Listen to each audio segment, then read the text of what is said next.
మనం రోజు వినే ఏఐ వాయిస్లు ఉన్నాయి కదా, అవి ఒకప్పుడు అచ్చం రోబోల్లా మాట్లాడేవని తెలుసా?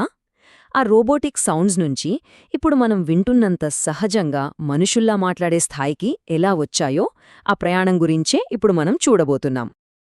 ఇక్కడ మనం ఒక ముఖ్యమైన ప్రశ్న వేసుకుందాం. ఏఐ కేవలం మనిషిలా మాట్లాడితే సరిపోతుందా? లేక మనిషిలా ఫీలవుతూ మాట్లాడగలిగితే ఎలా ఉంటుంది? అంటే ఆ మాటల్లో భావోద్వేగాల్ని కూడా పలికించగలిగితే? ఆ మార్పు గురించే ఈ విశ్లేషణ. అయితే ఇక్కడే అసలు విషయముంది.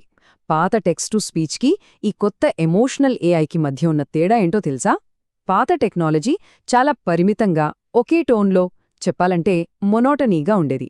కానీ ఈ కొత్త తరం ఏఐ వాయిసులు అలా కాదు. చాలా డైనమిక్గా, సందర్భాన్ని బట్టి ఎమోషన్స్ను పర్ఫెక్ట్గా పలికిస్తాయి. మొదటి సెక్షన్ రోబోల దగ్గర్నుంచి రిలేటబిలిటీ వరకు. అసలీ కొత్త టెక్నాలజీ అవసరం ఎందుకొచ్చింది? ఇది ఏ సమస్యను పరిష్కరించడానికి పుట్టింది? చూద్దాం.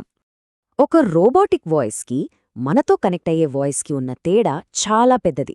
అది వినేవాళ్లని ఎంగేజ్ చేస్తుందా లేక దూరం చేస్తుందా అని డిసైడ్ చేస్తుంది. అందుకే కస్టమర్ సర్వీస్ నుంచి ఎంటర్టైన్మెంట్ వరకు అన్ని ఇండస్ట్రీలు కూడా మనుషుల్లా మాట్లాడే వాయిస్ల కోసం ప్రయత్నాలు మొదలుపెట్టాయి. సరే, రెండో విభాగానికి వచ్చేద్దాం. ఏఐకి ఫీలింగ్స్ నేర్పించడం. వినడానికి భలే ఉంది కదా! అసలు ఈ టెక్నాలజీ పనిచేసే విధానమేంటి? ఏఐకి ఒక రకంగా చెప్పాలంటే హృదయం ఉన్న గొంతుని ఎలా ఇస్తున్నారు? తెలుసుకుందాం పదండి. దీన్నే ఇమోషనల్ సింథసిస్ అంటారు. అంటే ఏంటంటే ఒక టెక్స్ట్ని కేవలం చదవటం కాదు, ఆ టెక్స్ట్లో ఉన్న సెంటిమెంట్ని, ఆ ఫీలింగ్ని అనలైజ్ చేసి దానికి తగ్గట్టుగా వాయిస్లో ఎమోషన్ని పలికించడం అన్నమాట. ఇక్కడే ఉంది అస్సలు మ్యాజిక్. మరి దీని వెనకున్న సీక్రెట్ ఏంటి? అవే న్యాచురల్ లాంగ్వేజ్ ప్రాంప్ట్స్. సింపుల్గా చెప్పాలంటే ఇవి ఏఐ వాయిస్కిచ్చే ఇమోషనల్ డైరెక్షన్స్ లాంటివి. ఒక డైరెక్టర్ యాక్టర్కి ఎలా సీన్ చెప్పి యాక్టింగ్ చేయించుకుంటారో అచ్చం అలాగే. ఇక్కడ చూడండి ఎంత అద్భుతంగా ఉందో. టెక్స్ట్ ఒకటే, వారు రేపు వస్తారు, కానీ దానికి రెండు వేర్వేరు ఎమోషనల్ ప్రాంప్ట్స్ ఇచ్చారు. ఒకటి న్యూట్రల్గా అది సరే అన్నట్టు, ఇంకోటి ఆశ్చర్యంగా ఓ నిజమా అన్నట్టు. ఈ చిన్న మార్పుతో వాయిస్ అవుట్పుట్ ఎంతలా మారిపోయిందో ఈ సౌండ్ స్పెక్ట్రోగ్రామ్స్లో స్పష్టంగా కనిపిస్తుంది. సో ఈ ప్రాసెస్ మొత్తం 4 సింపుల్ స్టెప్స్లో జరుగుతుంది. ఫస్ట్ వాయిస్ ఇన్పుట్ తీసుకుంటుంది. తర్వాత ఎన్ఎల్పి మోడల్ దాని కాంటెక్స్ట్ని ప్రాసెస్ చేస్తుంది. మూడో స్టెప్లో అల్గారిథం దానికి తగ్గట్టుగా స్పీచ్ను అడ్జస్ట్ చేస్తుంది. ఫైనల్గా పర్సనలైజ్డ్ స్పీచ్ అవుట్పుట్ వస్తుంది. ఇదంతా రియల్ టైంలో జరగడం వల్లే ఆ ఎమోషనల్ టచ్ వస్తుంది. ఇక మూడో విభాగానికి వస్తే కమ్యూనికేషన్లో ఒక విప్లవం. సరే, ఈ టెక్నాలజీ బాగుంది, కానీ దీనివల్ల నిజ జీవితంలో ఎలాంటి మార్పులొస్తున్నాయి? కేవలం కొన్ని యాప్స్కే పరిమితమా, లేక నిజంగా జీవితాల్ని మార్చేంత ప్రభావం చూపిస్తోందా? చూద్దాం. ఈ టెక్నాలజీ ఎంత పెద్ద సమస్యను అడ్రస్ చేస్తోందో చూడండి. ప్రపంచవ్యాప్తంగా దాదాపు 150 కోట్ల మంది, అంటే 1.5 బిలియన్ల మంది కమ్యూనికేషన్ డిజార్డర్స్తో ఇబ్బంది పడుతున్నారు. ఇది చాలా పెద్ద సంఖ్య. ఈ టెక్నాలజీ వల్ల ఒక వ్యక్తి తన వాయిస్లో ఎమోషన్ లేదని ఇబ్బంది పడకుండా తన పర్సనల్, ప్రొఫెషనల్ లైఫ్లో కాన్ఫిడెంట్గా ఉండగలుగుతాడు. దీనికి బెస్ట్ ఎగ్జాంపుల్ ఇజ్రాయెల్ జర్నలిస్ట్ మోషే నుస్బామ్. ఆయన ఏఎల్ఎస్ వ్యాధి వల్ల గొంతు కోల్పోయినా ఏఐ వాయిస్ క్లోనింగ్ టెక్నాలజీతో తన జర్నలిజంని కొనసాగిస్తున్నారు. ఇది నిజంగా ఒక అద్భుతం.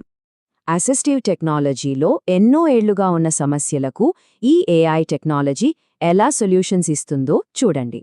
రియల్ టైంలో అడాప్ట్ అవ్వలేకపోవటం, ఎక్కువ ఖర్చు, వాడటానికి కష్టంగా ఉండటం, డేటా ప్రైవసీ ఇలాంటి ఎన్నో సవాళ్లకు ఏఐ పవర్ సొల్యూషన్స్ వస్తున్నాయి. అంతేకాదు, ఈ టెక్నాలజీ అప్లికేషన్స్ చాలా వేగంగా పెరుగుతున్నాయి. కస్టమర్ ఎక్స్పీరియన్స్ దగ్గర్నుంచి ఎడ్యుకేషన్, ఎంటర్టైన్మెంట్, చివరికి హెల్త్ కేర్, ఇంకా మెంటల్ వెల్నెస్ వరకు దాదాపు అన్ని రంగాల్లోనూ దీని ప్రభావం కనిపిస్తోంది. ఓకే, ఇక చివరి విభాగానికి వచ్చేశాం, భవిష్యత్తు స్వరాలు. So what's next? ఫ్యూచర్లో ఇంకెలాంటి అద్భుతాలు చూడబోతున్నాం? అదే సమయంలో మనం ఆలోచించాల్సిన కొన్ని ముఖ్యమైన ప్రశ్నలు కూడా ఉన్నాయి. ఏంటవి? ఫ్యూచర్లో ఈ టెక్నాలజీ ఇంకా అడ్వాన్స్డ్ కాబోతోంది. వేర్వేరు భాషల్లో కూడా ఒకే రకమైన టోన్ని మెయింటైన్ చేయడం, రియల్ టైంలో ఎమోషన్స్ని పలికించడం, చివరికి క్వాంటమ్ కంప్యూటింగ్ సాయంతో దీన్ని నెక్స్ట్ లెవెల్కి తీసుకెళ్లే ప్రయత్నాలు కూడా జరుగుతున్నాయి.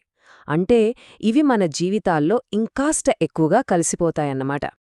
అయితే ఇక్కడొక ముఖ్యమైన విషయం గుర్తుపెట్టుకోవాలి. ఈ టెక్నాలజీ లక్ష్యం ఇది మెషీన్ వాయిస్ అని తెలియకుండా మనుషుల్ని మోసం చేయడం కాదు. దీని అసలు ఉద్దేశం అందరికీ అందుబాటులో ఉండేలా సానుభూతితో కూడిన కమ్యూనికేషన్ అనుభవాలను సృష్టించడం. సో ట్రాన్స్పరెన్సీ చాలా ముఖ్యం. సింథెటిక్ వాయిస్లు అంటే ఈ ఏఐ వాయిస్లు నిజమైన వాయిస్లకి ఏమాత్రం తీసిపోని విధంగా అసలు తేడా కనిపెట్టలేనంతగా మారినప్పుడు మనమెవర్ని నమ్మాలి? ఈ ప్రశ్నతోనే మిమ్మల్ని వదిలిస్తున్నాం. దీని గురించి ఆలోచించండి.